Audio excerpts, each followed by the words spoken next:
Hi patrons, Matt Easton here. So I've just finished up doing a video for the main channel, and at the end of that I talked about this video that I've been making now. So if you've seen that video and now watching this one, that will make sense. If you see this one first and then you watch that, well, you'll still know what I was talking about. But anyway, I thought I would show you a new acquisition I've got, but I'm also going to tell you about something I've been working on for those of you who are interested in small swords. Now, hold on, even if you're not interested in small swords, hang around, because I've got a few thoughts which might be interesting to you anyway and might relate to other weapons that you are interested in. So, first of all, have a little look at this weapon. So, there was some debate amongst the experts, of which I consider myself a minor expert in small swords, but I certainly know people who know a lot more about small swords than I do.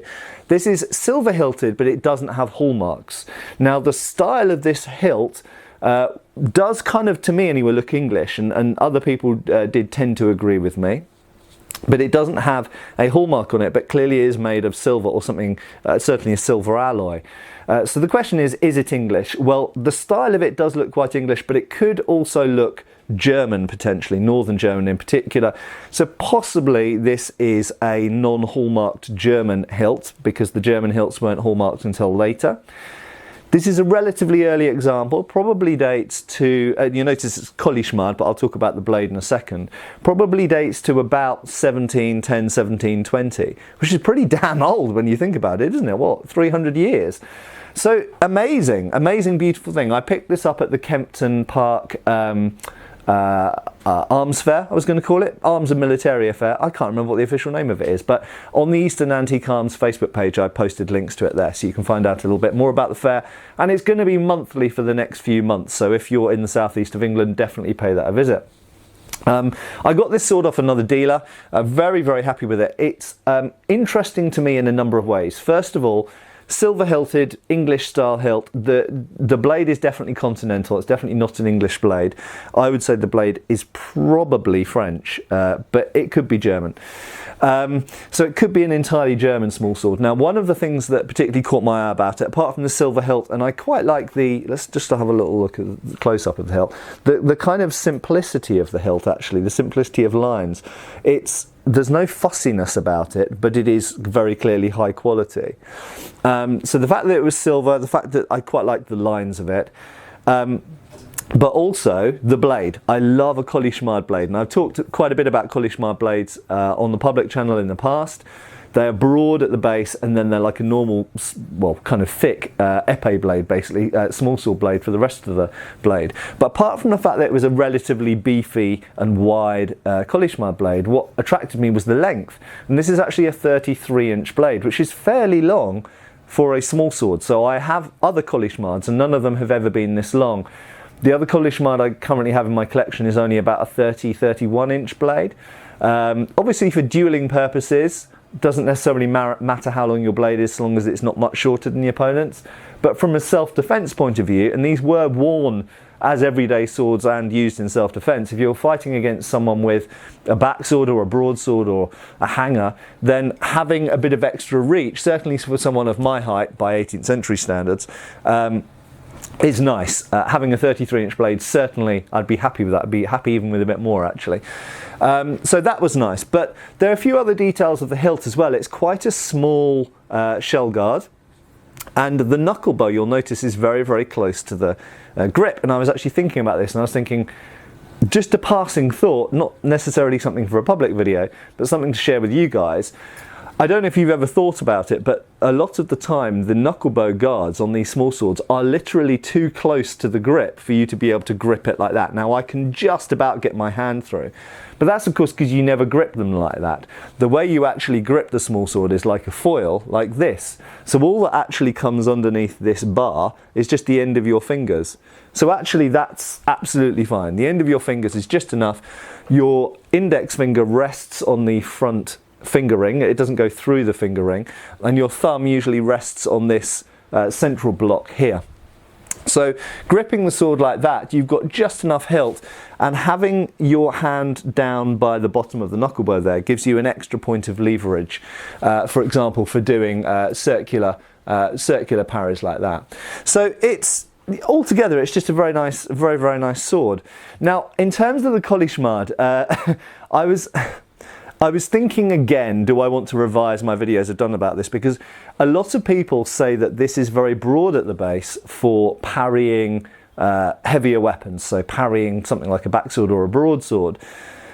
Do I think that's true? I think possibly, but as I've mentioned in other videos, I think that there are other layers to it, and I think possibly it's to do with appearance. Possibly it's to do with the fact that when you bind against an opponent's blade, it gives you a very slightly wider angle. So having a blade that's broader at the back, if you think about it like a triangle, if your blade flares out at the base, it means at the point of binding, their blade is now further away from your hilt and your hand, which is creating, like if you imagine a wedge pushing something out, it's actually creating a slightly wider opening for you to get into. I think this is possible.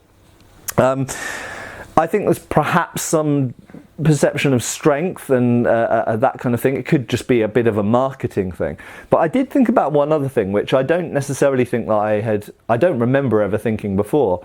And that's to do with accessing these weapons. Now, one of the things with small swords is that they're going to spend a lot of time at, in a scabbard at your side. Now, as I mentioned, these weren't just dueling weapons, these were self-defense weapons. Now, in terms of quick drawing a weapon, there are some advantages to having a very broad base of the blade that tapers, and that is getting it out of the scabbard.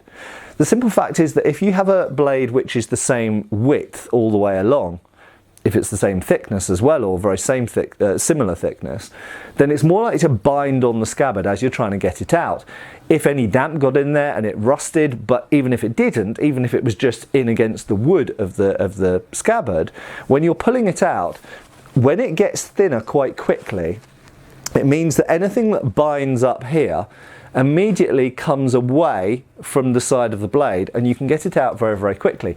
Now, funnily enough, this is something that's actually made a big thing of in Japanese swordsmanship with the habaki, because the habaki actually makes a very tight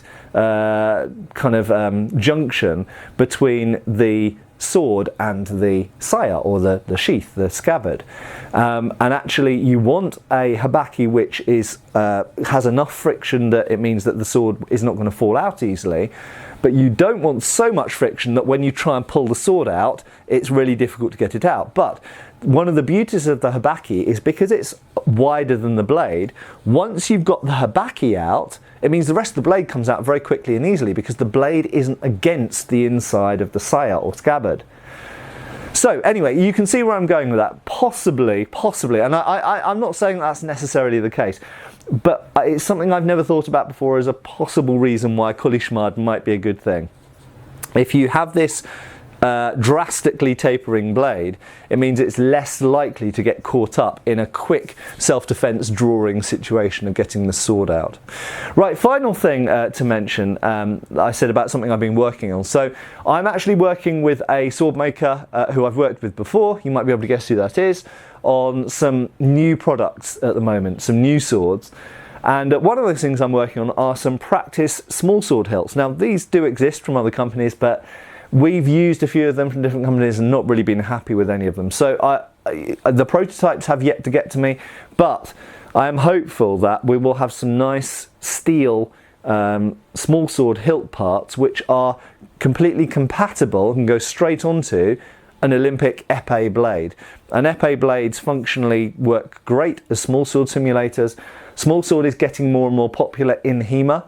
Obviously, there's a lot of similarity between small sword and foil, but that being said, in HEMA small sword, we allow the use of the left hand. We're not just on a piece in a straight line, you can move around, you can do a lot more diverse technique, and the weapons that we use tend to be more similar to the small sword than the foil is. And we have full body targeting for the most, not everybody does, but most people do.